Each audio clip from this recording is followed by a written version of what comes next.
The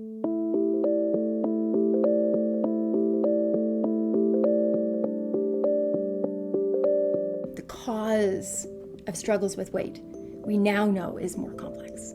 It's a medical condition, just like all the other medical conditions we treat in medicine. And now, it also is supported by the fact that we have real medical treatment.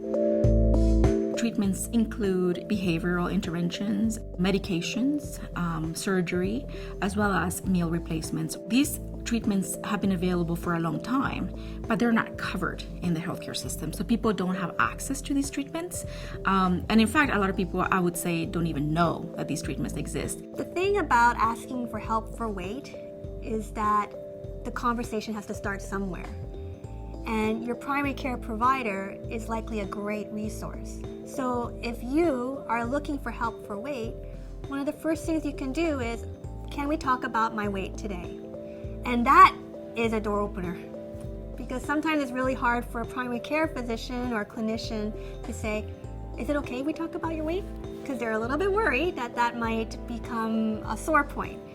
But if you're ready, then please don't hesitate to ask for help.